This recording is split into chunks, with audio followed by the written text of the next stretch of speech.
Good morning seventh class students आज इस video में हम पढ़ेंगे चैप्टर नंबर 2 उद्बोधन से। बच्चों, पहली टू वीडियोज़ में मैंने आपको हिंदी उद्बोधन का चैप्टर 1 दिया था और हिंदी उद्बोधन भी हमारा हिंदी आमोदनी भी हमारी कंप्लीट हो चुकी है। तो आज इस वीडियो में मैं आपको चैप्टर नंबर 2 पढ़ाती हूँ उद्बोधन से। तो आइए चलते हैं चैप्टर नंबर 2 पर, जिसका नाम है वर्ण विचार। देखिए, ये हमारा स्क्रीन पर आप देख सकते हैं, वर्ण विचार चैप्टर है, चैप्टर नंबर 2। तो सबसे पहले मैं आपको बताऊंगी कि वर्ण क्या है। बच्चों, वर्ण भाषा की सबसे छोटी इकाई होती है जिसको मिलाकर शब्द बनाए जाते हैं और शब्दों को मिलाकर वाक्य बनाए जाते हैं और वाक्यों को मिलाकर भाषा बनती है। तो वर्ण जो है भाषा की, वो सबसे छोटी इकाई कहलाती है। देखिए, यहाँ पढ़ते हैं हम कि हम अपने मन के भावों और विचारों को व्यवस्थित वाक्यों के रूप में स्पष्ट करते हैं। वाक्य सार्थक शब्दों से बनाए जाते हैं, शब्द वर्णों को जोड़ने से बनते हैं। ठीक है, तो आप समझ सकते हैं ये बात कि वर्ण जो है वो भाषा की सबसे छोटी इकाई होती है और उनको जोड़कर ही शब्द बनाए जाते हैं और शब्दों को जोड़कर वाक्य बनाए जाते हैं और वाक्यों को जोड़कर भाषा बनाई जाती है। ठीक है, भाषा बनती है। तो ये देखिए, यहाँ हम देख सकते हैं, यहाँ ये वर्ण इन्होंने विच्छेद कर करके लिखे हैं, यानी कि अलग अलग करके लिखा है इसको। ऊपर आप देखिए कि एक वाक्य दिया गया है, वह मंदिर जा रहा है, तो ये वाक्य है। अब इसको हमने अलग अलग किया, तो शब्दों में विभाजित किया कि वह मंदिर जा रहा है। तो ये हमारे यहाँ पर आप देख सकते हैं कि शब्द अलग अलग किए हैं। अब शब्दों को हमने अलग किया, तो यहाँ देखिए ये वर्ण अलग हो गए हैं। ठीक है, तो इस तरह से, जिस तरह से एक ईंट होती है, ईंट को चिन करके एक के ऊपर एक रख के दीवार बनाई जाती है, फिर दूसरी दीवार बनाई जाती है, फिर छत डाली जाती है, उस तरह से मकान बनता है। ठीक है, तो उसी तरह से जैसे मकान की सबसे छोटी यूनिट जो है वो एक ईंट होती है, क्योंकि ईंट को जोड़कर ही दीवार बनाई गई, फिर दूसरी दीवार बनाई गई, फिर छत बनाई गई। इस तरह से वर्णों को जोड़कर पहले शब्द बना, फिर वाक्य बना और फिर उसकी भाषा बनी। ठीक है, तो आइए अब हम चलते हैं इसके अगले टॉपिक पर। इसको पढ़ लेते हैं पहले हम एक बार कि ऊपर दिया गया वाक्य शब्दों से मिलकर बना है और वर्ण शब्दों से मिलकर बने हैं। ठीक है, वर्ण जो हैं वो वर्णों से मिलकर शब्द बने हैं। अतः यह स्पष्ट है कि भाषा वाक्यों से, वाक्य शब्दों से और शब्द वर्णों से बनते हैं। ठीक है, तो ये हमने समझा बहुत अच्छी तरह कि वर्णों को जोड़कर शब्द और शब्दों को जोड़कर वाक्य बनाए जाते हैं और फाइनली वाक्यों से ही भाषा बनती है। तो आइए हम इसकी डेफिनेशन पढ़ते हैं। यहाँ देख सकते हैं हम, ये देखिए इसकी डेफिनेशन हम पढ़ेंगे। ये आप देखिए, भाषा की सबसे छोटी इकाई वर्ण है जिसके टुकड़े नहीं किए जा सकते। ठीक है, तो ये इसकी प्रॉपर डेफिनेशन है। इसके बाद हम आते हैं नेक्स्ट टॉपिक पर। तो ये देखिए बच्चों, अब हमारी आती है वर्णमाला। मीन्स वर्णमाला क्या है? वर्णमाला वर्णों को व्यवस्थित रूप से रखने का एक क्रम है। ठीक है, वर्णों को जब हमने व्यवस्थित रूप से रखा एक क्रम में, क्रमबद्ध रूप में, तो वो वर्णमाला कहलाती है। देखिए, यहाँ आप पढ़ सकते हैं कि वर्णों के मेल से शब्द बनते हैं और शब्दों के मेल से वाक्य बनते हैं। एक पूर्ण वाक्य में हम अपने आप को हम अपने भावों को दूसरों के सामने प्रकट करते हैं। हम जो भी भाषा लिखते हैं वो या बोलते हैं, वह वर्णों से के मेल से ही लिखी जाती है। हिंदी भाषा के वर्णों के समूह को हम वर्णमाला कहते हैं। वही कि जो हमने वर्ण एक क्रमबद्ध रूप से लिखे, वो ही वर्णमाला कहलाती है। वर्णों का व्यवस्थित और क्रमबद्ध समूह वर्णमाला कहलाता है। ठीक है, हिंदी में कुल 48 वर्ण होते हैं। ये हमारे टोटल वर्ण, स्वर और व्यंजन दोनों को मिला करके यहाँ पर हम कह सकते हैं कि कुल हमारे 48 वर्ण होते हैं। ठीक है, अब हम इसको विभाजित करते हैं वर्णमाला को दो भागों में। एक आता है स्वर, एक आता है व्यंजन। ठीक है, तो ये हमारा पहला है वर्णमाला का भाग स्वर, जिसमें हम स्वरों का अध्ययन करेंगे कि स्वर कौन कौन से होते हैं, स्वर के प्रकार कितने होते हैं। इन सब बातों को हम स्वर के पार्ट में पढ़ते हैं। ठीक है, अब चलिए आते हैं। हिंदी में केवल 11 स्वर होते हैं। देखिए, 11 स्वर होते हैं हमारे। टोटल ऊपर बताए गए हैं कि 48 वर्ण हैं। कितने वर्ण हैं? 48 वर्ण। 48 वर्णों में से 11 हमारे स्वर होते हैं। ठीक है, इसके बाद आयोगवाह होते हैं। आयोगवाह में अनुस्वार और विसर्ग आता है, अनुनासिक आता है। ठीक है, तो अब हम पढ़ते हैं कि स्वर जो हैं वो 11 होते हैं। अब इन 11 स्वरों को भी अलग अलग भागों में बांटा गया है। कौन कौन से भागों में? पहला होता है हमारा, देखिए, पहला आता है ह्रस्व स्वर, फिर आता है ये, यहाँ देख लीजिए, पढ़ते हैं। चलिए, अच्छा अभी आपने पढ़ा कि स्वरों की संख्या कितनी होती है, अब ये व्यंजनों की संख्या भी पढ़ लेते हैं पहले, बाद में आते हैं वर्णों के भेद पर। ठीक है, तो ये देखिए यहाँ आता है कि वर्णों की व्यंजनों की संख्या 33 होती है, जिसमें आपने ये देख सकते हैं यहाँ ये दिए गए हैं, सॉरी 1 मिनट, ये देखिए यहाँ ये कि वर्णों की व्यंजनों की संख्या जो है वो 33 है। इसमें 5 वर्गों में इसको विभाजित किया गया है, का वर्ग, चा वर्ग, टा वर्ग, ता वर्ग, पा वर्ग। ठीक है, 5 भागों में इसको हमने विभाजित किया है, जिसमें हर वर्ग में 5-5 वर्ण दिए गए हैं। ठीक है, 5-5 व्यंजन है इसमें, का, खा, ये देख लीजिए, का, खा, गा, घा, अड़ा, ये हमारे 5 व्यंजन आ गए इसमें, का, खा, गा, घा, अड़ा। हर वर्ग में आप देख सकते हैं कि 5 व्यंजन हैं। ठीक है, तो इस तरह से ये 25 हो जाते हैं। लेकिन कहीं कहीं पर बच्चों 2 व्यंजन, अतिरिक्त व्यंजन भी दिए जाते हैं इसमें, अतिरिक्त व्यंजनों की संख्या भी इसी में ऐड कर ली जाती है, जिसमें आता है ला और ढ़ा। तो कहीं कहीं पर हम देखते हैं कि 27 इनकी संख्या बताई गई है, तो अगर आप 27 भी लिखेंगे तो इसको गलत नहीं होगा, क्योंकि 2 इन अतिरिक्त व्यंजनों को भी इसी में शामिल किया गया है। ठीक है, तो ये हमारे 27 आते हैं टोटल व्यंजन। नीचे चलते हैं। अब आता है कि उच्चारण के आधार पर वर्णों को 2 भागों में बांटा गया है। ठीक है, 2 भागों में इसको बांटा है हमने। कौन कौन से हैं? एक स्वर और एक व्यंजन, जो मैंने अभी आपको बताया था। 2 भागों में बांटा है, एक स्वर और एक व्यंजन। ठीक है, तो ये देखिए आप यहाँ पढ़ेंगे। स्वर, स्वर जो है जिन वर्णों का उच्चारण करते समय मुंह से वायु बिना रुके निकलती है, उन्हें स्वर कहते हैं। हिंदी में निम्नलिखित 11 स्वर आते हैं, ये अभी मैंने अभी आपको पीछे भी बताया। मीन्स 11 स्वर होते हैं इसमें टोटल, अ, आ, ई, उ, ऋ, ए, ऐ, ओ। ये कुल मिलाकर के हमारे 11 स्वर इसमें होते हैं। नेक्स्ट टॉपिक पर आते हैं। तो ये देखिए, स्वरों के भी बच्चों 3 भेद होते हैं। कौन कौन से? ह्रस्व स्वर, दीर्घ स्वर, प्लुत स्वर। तो ये 3 भेद हैं हमारे स्वरों के। ह्रस्व स्वर में जो है वो हमारे देख सकते हैं हम कि जिन स्वरों का उच्चारण करने में सबसे कम समय लगता है, सबसे कम समय मीन्स बहुत ही कम समय में ये बोले जाते हैं, और इनकी संख्या हमारी 4 है। छोटा आ नहीं कहना चाहिए, अ, ई, उ, ऋ, क्योंकि ये जो हम बोलते हैं इनको बोलने में बहुत ही कम समय लगता है। आ को अगर हम बोलेंगे तो थोड़ा खींच कर बोलेंगे, उसमें ज़्यादा समय लगता है। ठीक है, तो दूसरा आता है दीर्घ स्वर। दीर्घ स्वर में जिन स्वरों का उच्चारण करते समय अधिक समय लगता है, यानी कि इन ह्रस्व स्वरों से दुगना समय हमें दीर्घ स्वर का उच्चारण करने में लगता है, तो इन्हें दीर्घ स्वर कहते हैं। दीर्घ यानी कि बड़ा, ह्रस्व मीन्स छोटा, तो इनको कम समय लगता है, तो ये ह्रस्व स्वर है। इनमें बोलने में ज़्यादा समय लगता है, तो ये दीर्घ स्वर है। आ, ई, उ, ए, ऐ, ओ, औ, ये हमारे 7 दीर्घ स्वर होते हैं। ठीक है, अब हम आते हैं प्लुत स्वर पर। प्लुत स्वर बच्चों क्या है कि जिन स्वरों का उच्चारण करते समय ह्रस्व स्वरों के उच्चारण से 3 गुना अधिक समय लगता है, यानी कि इसमें 3 गुना ज़्यादा समय लगता है, तो ये खींच कर बोला जाता है थोड़ा सा। जैसे अ बोला, आ, तो ये ओम आप यहाँ देख सकते हैं, ये ओम आप देख सकते हैं। ओम में आपको लगेगा कि उच्चारण करने में ज़्यादा समय लगता है। ओम का अगर आप उच्चारण करते हैं तो ये बीच वाला जो है आप देख सकते हैं, बीच में ई से जो ई जैसा जो बनाया गया है, ये हमारा प्लुत स्वर है, इसको खींचकर बोला जाता है। लेकिन अब मोस्टली इसका प्रयोग यहाँ इसमें किया नहीं जाता, देखिए मतलब लिखित रूप में इसका प्रयोग नहीं किया जाता। ठीक है, अब हम आते हैं नेक्स्ट टॉपिक पर। स्वरों की मात्राएं। आपने पढ़ा होगा कि हर व्यंजन में स्वर का मेल होता है। कोई सा भी व्यंजन हो आपका, सारे ही व्यंजनों में अ स्वर का मेल होता है, और बाकी जो स्वर हैं उनकी मात्राएं लगाई जाती हैं। अगर हम कह सकते हैं, आपने पहले भी मैंने आपको पढ़ाया है कि का हमारा स्वर है, का सॉरी व्यंजन है, का हमारा व्यंजन है, तो इसमें हमारा आ स्वर का मेल है। और अगर ये पूरा ऐसे लिखा है, जैसे यहाँ आप देख सकते हैं कि अगर ये लिखा है का, तो मीन्स इसमें आ स्वर का मेल है। अगर यहाँ पर हलंत लगा है, हलंत यानी कि आधा का हो जाता है, क्योंकि इसको हमारा अलग कर दिया जाता है। आ को अगर हमने अलग कर दिया तो ये हमारा आधा रह गया। ठीक है, ये हमारा आधा का रह जाता है। और अगर का हमारा ये पूरी तरीके से लिखा हुआ है, पूरा ऐसे, तो इसका मतलब इसमें आ स्वर का मेल है।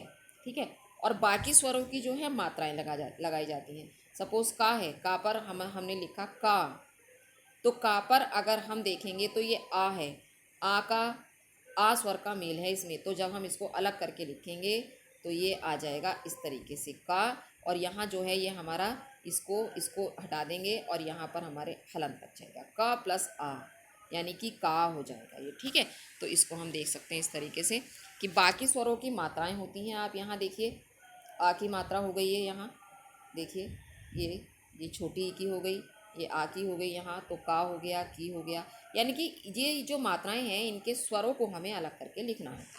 ठीक है, अगर हम अलग करना चाह रहे हैं तो, अदरवाइज मात्रा लगती है आ से अनार वाले स्वर के बाद बाकी सारे स्वरों की मात्राएं लगती हैं। ठीक है, अब हम आते हैं नीचे कि प्रत्येक व्यंजन के नीचे हलंत चिन्ह होता है। जब भी व्यंजन स्वर में, जब भी किसी व्यंजन का मेल स्वर के साथ होता है तो सॉरी 1 मिनट,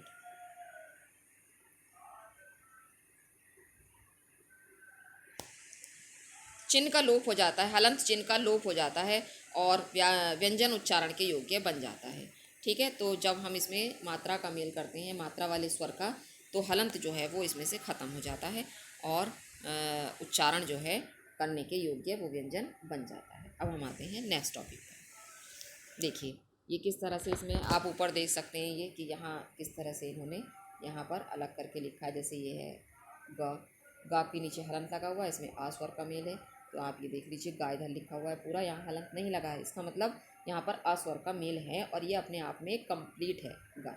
ठीक है, ऐसे ही इधर दिया गया है, ये देख सकते हैं। अब हम आते हैं अनुनासिक, अनुस्वार और विसर्ग पर।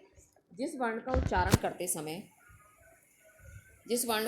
करते समय हवा मुंह और नासिका में से निकलती है, उस वर्ण के ऊपर चंद्र बिंदु लगा दिया जाता है, इसे अनुनासिक कहा जाता है। जैसे पाँच, आँख, चांद, पूंछ, मूंछ, दांत आदि। तो इसमें जो है हम जब उच्चारण करते हैं तो अंदर से जो वायु है वो मुंह और नासिका यानी कि नाक के द्वारा निकलती है और आ की आवाज़ निकलती है पाँच। तो ये देखिए 5 पर चंद्र बिंदु यहाँ लगा हुआ है, इसका मतलब यहाँ अनुनासिक इसे हम कहते हैं। नीचे आइए, ये देख लीजिए, जब किसी वर्ण के ये अनुस्वार, जब हम किसी भी वर्ण का उच्चारण करते समय नाक से हवा निकालते हैं तो उस वर्ण के ऊपर बिंदु अंकित किया जाता है। उसमें नाक और मुंह दोनों से निकलती है और अनुस्वार में जो है केवल नाक से हवा निकलती है, नाक से वायु निकलती है, इसलिए इसके ऊपर इसे अनुस्वार कहते हैं। और इसमें क्या करते हैं कि इसमें जो है अंकी बिंदु लगाई जाती है ऊपर। ठीक है, इसमें जिस भी स्वर के साथ या व्यंजन के साथ इसका उच्चारण किया जाता है उसी के ऊपर अंकी बिंदु लगाई जाती है। जैसे आ के साथ हुआ तो अंक हो गया, हा के साथ हुआ तो हंस हो गया, यानी कि जिस स्वर या व्यंजन के साथ भी इसका उच्चारण होगा उसी के ऊपर इसको अंकित किया जाएगा। ठीक है, नीचे आते हैं विसर्ग पर। विसर्ग, जिस ध्वनि का उच्चारण हा के समान होता है उसे विसर्ग कहा जाता है। इसका प्रयोग शब्द के अंत में किया जाता है, इसे आयोगवाह भी कहते हैं। यानी कि जब जिस भी स्वर के या व्यंजन के अंत में इसका उच्चारण किया जाएगा उसके बाद में हा की आवाज़ निकलेगी। जैसे अतः, ता के बाद है तो अतः हो गया, प्रायः या के बाद है तो प्रायः हो गया। ठीक है, इस तरह से इसमें हा की आवाज़ आती है। अब हम आते हैं नेक्स्ट टॉपिक। ये देखिए, अब हमने पढ़ा स्वर, अब हम पढ़ेंगे व्यंजन। व्यंजन क्या है?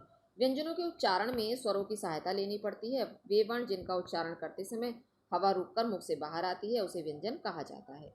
ये स्वतंत्र ध्वनियाँ हैं। आप सरल शब्दों में इसको ऐसे समझ सकते हैं कि जिन व्यंजनों का उच्चारण करने में हमें स्वरों की सहायता नहीं लेनी पड़ती, लेनी पड़ती है, वो व्यंजन कहलाते हैं। यानी कि क्योंकि हर व्यंजन में स्वर का अस्वर का मेल होता है तो इसमें हमें बोलते समय स्वर की सहायता लेनी पड़ती है। ठीक है, ये स्वतंत्र ध्वनियाँ नहीं हैं और स्वर हमारे स्वतंत्र ध्वनियाँ हैं, उसका उच्चारण करते समय हमें किसी की सहायता नहीं लेनी पड़ती। तो ये हमारे व्यंजन जो हैं ये स्वतंत्र ध्वनियाँ नहीं हैं, यानी कि अपने आप में स्वतंत्र नहीं है। अगर इसमें से हम स्वर को अलग कर दें तो हम इसका पूर्ण रूप से उच्चारण नहीं कर पाएंगे। ठीक है, हिंदी में का से लेकर ज्ञा तक 33 व्यंजन हैं और अड़ा और ढ़ा को अन्य व्यंजन का रूप दिया गया है। अब यहाँ देखिए व्यंजन के भेद, व्यंजन के 3 भेद हैं बच्चों, यहाँ देख सकते हैं आप, स्पर्श व्यंजन, अंतस्थ व्यंजन, ऊष्म व्यंजन, ये 3 रूप हैं इसके। इसमें से अब हम पढ़ते हैं कि स्पर्श व्यंजन क्या होते हैं। स्पर्श व्यंजन बच्चों जिन व्यंजनों का प्रयोग करते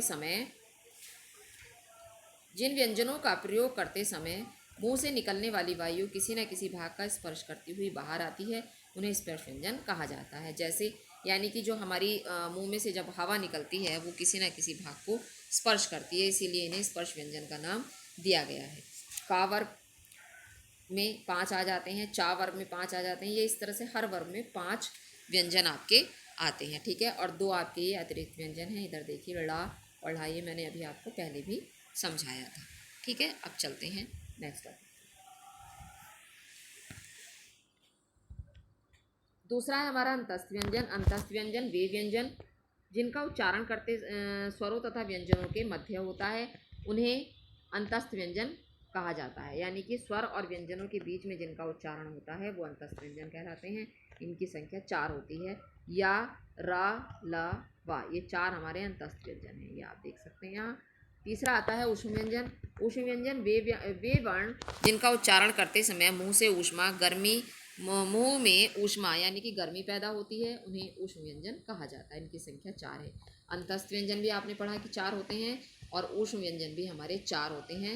शा, श, स, हा, ये हमारे ऊष्म व्यंजन हैं। अब ये हमारी अन्य ध्वनियाँ हैं। देखिए हिंदी भाषा में कुछ अन्य ध्वनियाँ आ गई हैं, इन ध्वनियों को आगत ध्वनियाँ कहते हैं, यानी कि जो दूसरी भाषा से ली गई हैं। दूसरी भाषा की ध्वनियाँ भी हमारी हिंदी भाषा में शामिल हो गई हैं, तो इन ध्वनियों को आगत ध्वनियाँ कहते हैं। जैसे आप हिंदी में उच्चारण करते हैं कॉपी, तो कॉपी पर हम चंद्र लगाते हैं, खाली अर्धचंद्र, इसमें बिंदु नहीं होती, ठीक है। तो कॉपी है, डॉक्टर है, औ की आवाज़ निकलती है इस चंद्र से, ये देख सकते हैं आप यहाँ। तो ये हमारी अंग्रेज़ी भाषा की का उच्चारण है हमारा ये, इसीलिए इसको आगत ध्वनि कहा गया है। फारसी का है, देखिए ये वर्ण के नीचे बिंदु लगाया जाता है, जैसे ज़मीन आप यहाँ देख सकते हैं। वैसे शब्द होता है हमारा जा, लेकिन जब हमने इसमें फारसी भाषा का ये बिंदु लगा दिया तो ये हो जाता है ज़मीन, ठीक है। तो अब हम इसका अगला भाग पढ़ते हैं।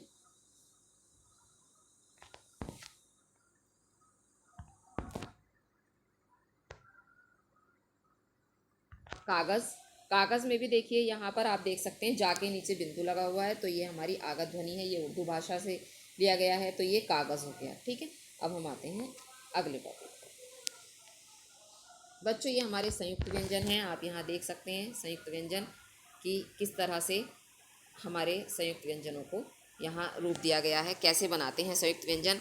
बच्चों कुछ ऐसे व्यंजन होते हैं जो 2 व्यंजनों के संयोग से बनते हैं, यानी कि 2 व्यंजनों को मिलाकर बनाए जाते हैं, ये संयुक्त व्यंजन कहलाते हैं।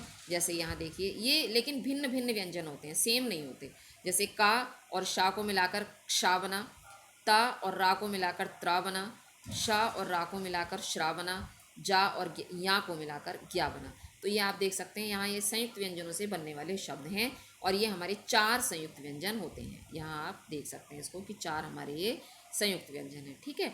हिंदी भाषा में कई बार ऐसी स्थिति आ जाती है कि स्वर रहित व्यंजन और स्वर वाले व्यंजन भी आपस में मिलाकर लिखे जाते हैं। इन शब्दों को भी संयुक्त व्यंजन कहा जाता है, जैसे स्वास्थ्य, मुक्त, प्यार आदि। यानी कि इसमें स्वर रहित और स्वर सहित दोनों, जिसमें स्वर अलग कर दिया गया है और जिसमें स्वर मिला हुआ है, ठीक है। तो 2 कभी कभी ऐसे व्यंजन भी इसमें मिलाए जाते हैं, तो ये भी हमारे संयुक्त व्यंजन कहलाते हैं।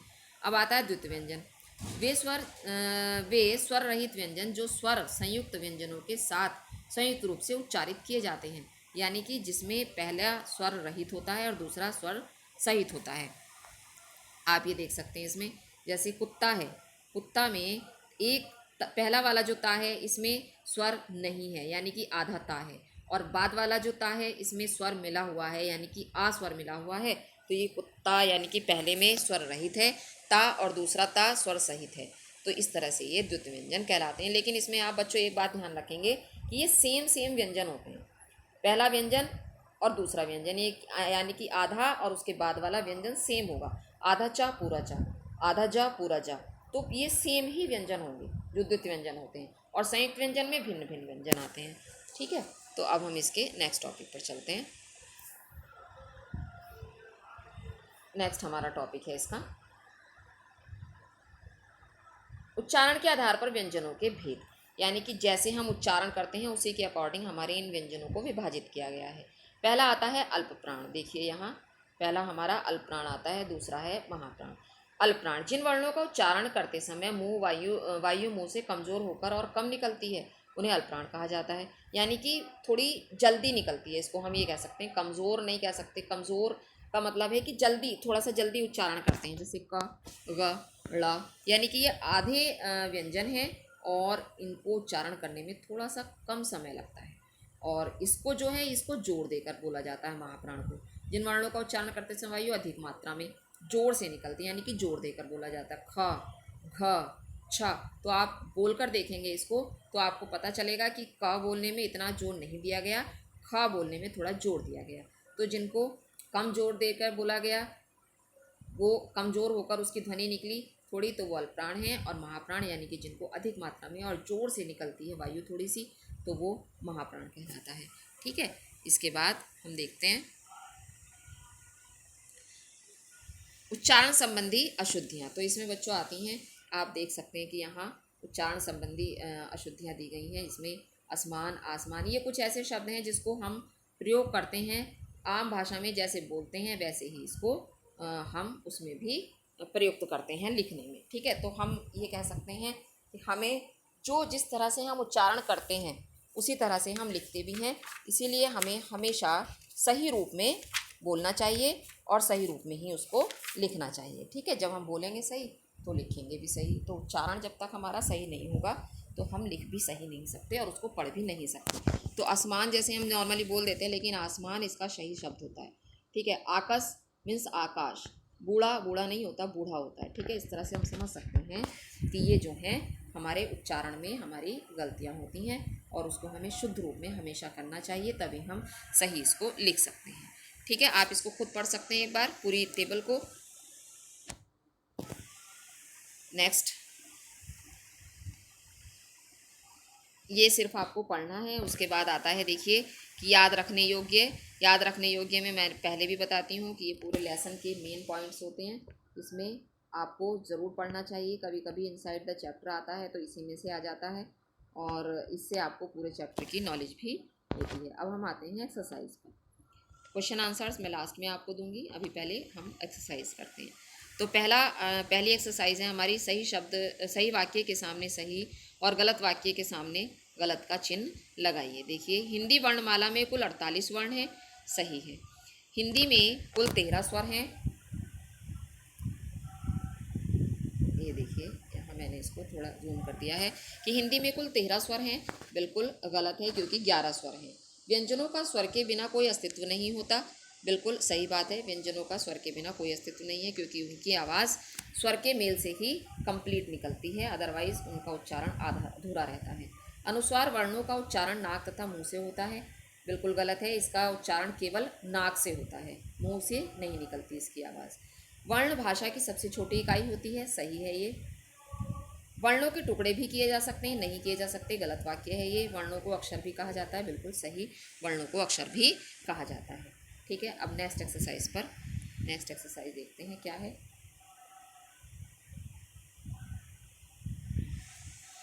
नेक्स्ट एक्सरसाइज है हमारी, नीचे दिए गए वर्गों में जो वर्ण आते हैं उन्हें लिखिए।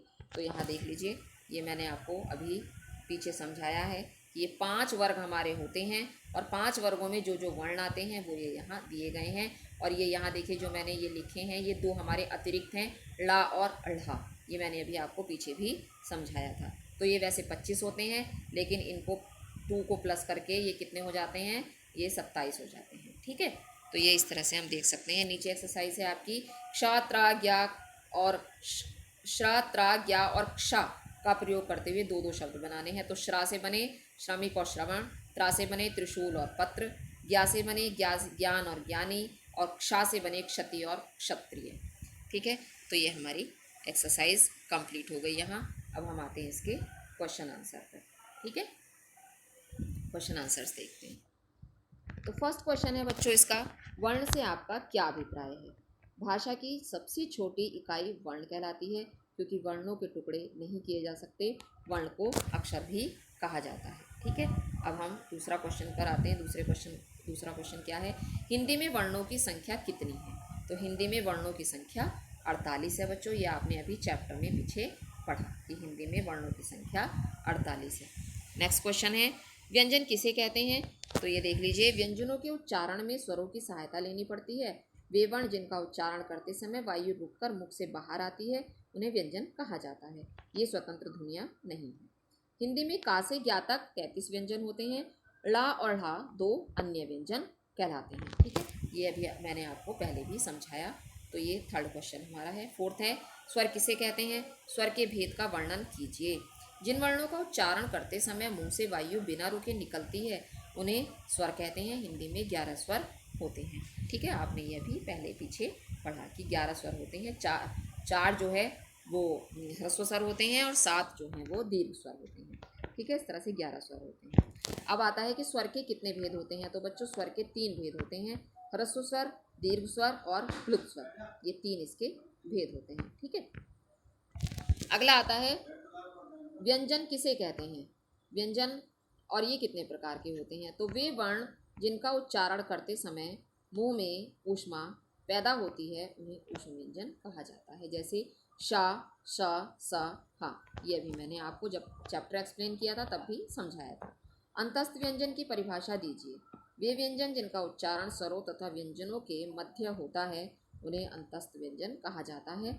या, रा, ला, वा, ये 4 जो हैं हमारे अंतस्थ व्यंजन होते हैं। ठीक है, ये आप देख लीजिए, यहाँ दिए गए हैं, ये चारों अंतस्थ व्यंजन होते हैं। ठीक है, नेक्स्ट क्वेश्चन पर आते हैं। नेक्स्ट क्वेश्चन है, अयोगवाह किसे कहते हैं? ऐसे वर्ण जो ना तो स्वर हैं और ना ही व्यंजन, उन्हें अयोगवाह कहते हैं। इनका प्रयोग स्वर तथा व्यंजन दोनों के साथ किया जाता है। जैसे अंग, चंद्र बिंदु वाला, अनुनासिक और अहा यानी कि विसर्ग। ठीक है, तो अनुस्वार ये देख सकते हैं आप, अनुस्वार, अनुनासिक और विसर्ग, ये 3 हमारे अयोगवाह हैं। ठीक है, अब हम आते हैं नेक्स्ट क्वेश्चन पर। संयुक्त व्यंजन किसे कहते हैं? 2 उदाहरण देकर स्पष्ट करिए। ये इसकी परिभाषा है। जब स्वर रहित व्यंजन और स्वर वाले व्यंजन भी आपस में मिल जाते हैं तो इन शब्दों को संयुक्त व्यंजन कहा जाता है। जैसे स्वास्थ्य, मुक्त, प्यार आदि। ठीक है, नेक्स्ट क्वेश्चन है, अनुस्वार और अनुनासिक और विसर्ग को उदाहरण देकर स्पष्ट कीजिए। तो यहाँ पर आपकी देख लीजिए, अनुस्वार की परिभाषा आ गई, यहाँ अनुनासिक की आ गई, यहाँ विसर्ग की आ गई। ये तीनों की परिभाषाएं यहाँ दी गई हैं उदाहरण सहित। बच्चों, जब आपसे एग्ज़ाम्स में उदाहरण मांगा जाए तो आपको उदाहरण जरूर लिखना होता है, और वैसे हर परिभाषा के साथ आपको उदाहरण मस्ट है लिखना। ठीक है, ध्यान रखिएगा, जिस भी चीज़ की आप परिभाषा लिखते हैं आप उसका उदाहरण जरूर लिखेंगे। उदाहरण के बिना इनकम्प्लीट आंसर होता है। ठीक है, अब हम नेक्स्ट देखते हैं। ठीक है, तो ये हमारे यहाँ क्वेश्चन आंसर्स कंप्लीट हो गए। इसी के साथ आपका यहाँ चैप्टर कंप्लीट हो जाता है। Thank you very much.